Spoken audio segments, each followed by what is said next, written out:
Misionero. Avanzo. Simposio, la nueva Pascua.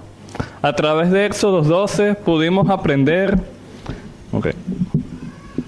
A través de Éxodo 12 pudimos aprender el significado de la Pascua y de qué forma los judíos debían celebrarla. Ahora aprenderemos sobre la nueva Pascua, que es Jesús, el Cordero de Dios que quita el pecado del mundo, aplicada a nuestras vidas. Antes de exponer esta aplicación, me gustaría un poco contextualizar esta nueva Pascua de una forma muy breve. En Lucas 22:19 dice: y tomó el pan y dio gracias, y lo partió y les dio, diciendo: esto es mi cuerpo, que por vosotros es dado, haced esto en memoria de mí. Jesús le dice a sus discípulos que hagan esto en su memoria. Esto quiere decir que cada vez que se celebra la Santa Cena, ya no se debía celebrar con el pacto de Dios en Egipto, sino que debía recordar la muerte del Señor y el propósito de esta, su muerte por nuestros pecados. En 1 Corintios 11:26, así pues, todas las veces que comieres de este pan y bebieres esta copa, la muerte del Señor anunciáis hasta que Él venga. Claramente, en la cena del Señor debemos meditar en la muerte de Jesús y el propósito. Pero les quiero hacer una pregunta. ¿Cuál es la mayor obra que Jesús hizo?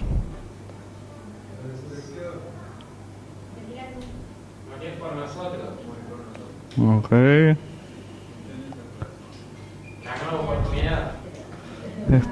Bueno, escucho muchas respuestas, pero bueno. La respuesta es resucitar. A pesar de que Jesús dijera que estas cosas se hicieran en su memoria, entiéndase la Santa Cena, también creo que se refería de igual forma a su resurrección. Pues cuando Jesús hablaba a sus discípulos de su muerte, también les predicaba acerca de su resurrección y de cómo Dios lo levantaría de entre los muertos.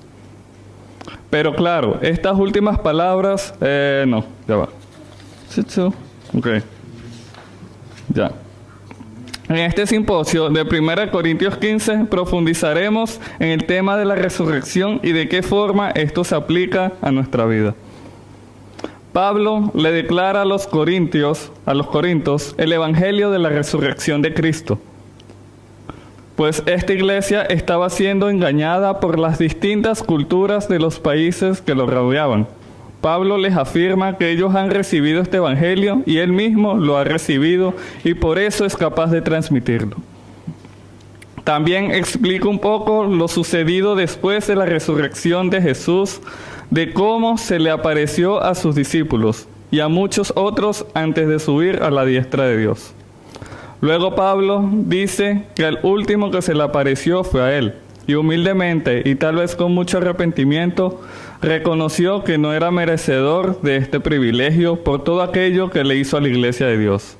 Sin embargo, expone que puede ser capaz de servir a Dios por su gracia.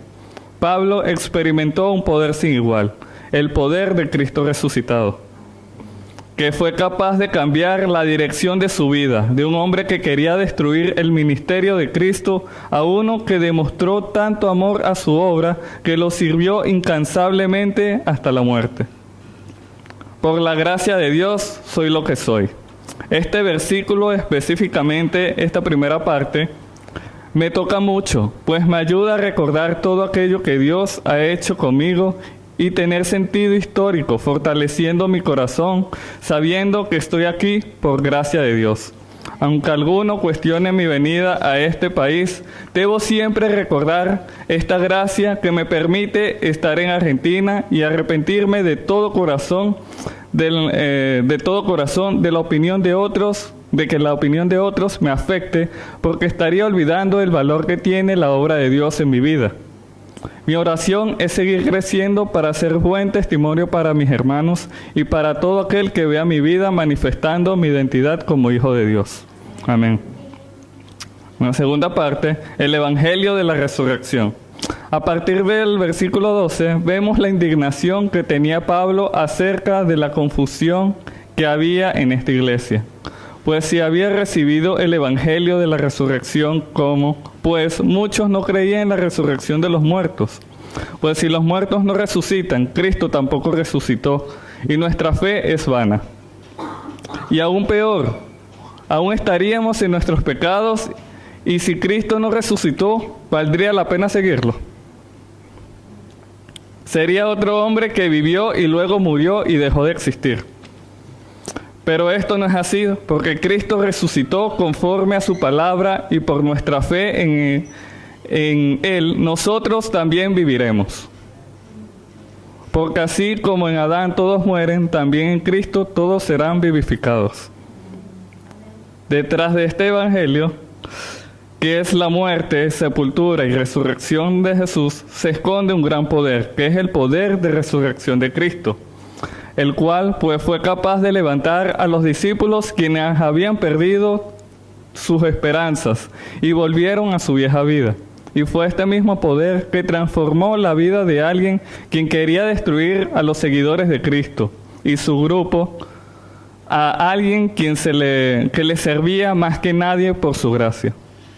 Con esto quiero decir que hay mucha evidencia de la resurrección de Cristo por la gran cantidad de testigos que lo vieron y del gran poder que tuvo en la vida de cada uno. Y este poder es algo aún presente en nosotros. Y como evidencia tenemos nuestras propias vidas transformadas. Amén. Si no hemos creído en vano. Y una tercera parte, seremos transformados. De aquí solo puedo decir dos cosas: que cuando Cristo venga seremos transformados de corrupción a incorrupción, de deshonra a gloria y de debilidad a poder. Pero primero debemos morir para que esto pueda suceder, morir a nosotros mismos.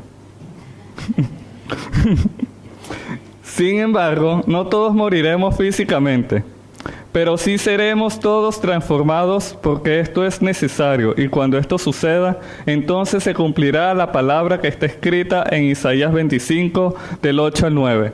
¿Alguien me puede ayudar a leer? ¿Algún voluntario?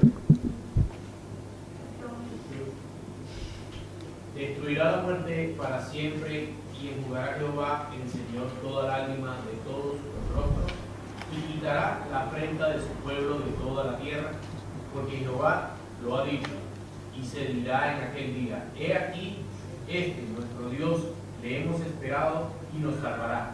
Este es Jehová, a quien hemos esperado, nos gozaremos y nos alegraremos de su salvación.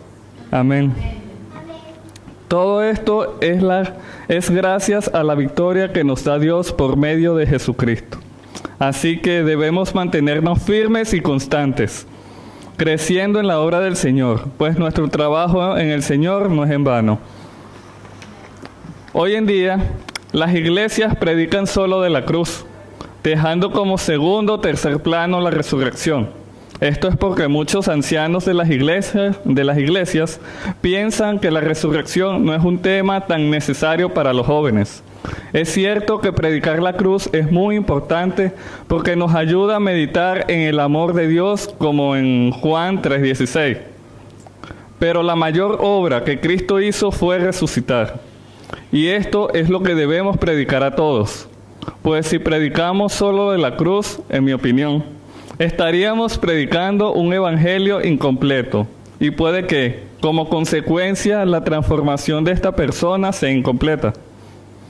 Pues solo meditaría en la gracia y amor de Dios, pero no meditaría del temor que debe tener al día de la resurrección, donde todos seremos resucitados de entre los muertos, algunos para vida eterna y otros para la condenación. En Daniel 12, hermano Jorge, ¿me puedes ayudar? Y muchos de los que duermen en el polvo de la tierra serán despertados, unos para vida eterna y otros para vergüenza y confusión perpetua. Los entendidos resplandecerán como el resplandor del firmamento, y los que enseñan la justicia a la multitud como las estrellas a perpetua eternidad. Entonces, hermanos, animémonos a predicar aún más a Cristo resucitado, que es aquel quien nos libra de todo desánimo y de la muerte, y fue capaz de cambiar nuestras vidas y nos llena de alegría. Amén. Esta palabra me exhorta a trabajar más en la obra de Dios, enfocando en mis prédicas la resurrección de Jesús y en el poder que esto tiene sobre nuestra vida. Esta palabra también me motiva a comenzar mi carrera en la universidad, donde podré trabajar en su obra y glorificarlo con mi vida. Oro a Dios que permita mi convalidación de títulos para inscribirme en la universidad y estudiar. Eso.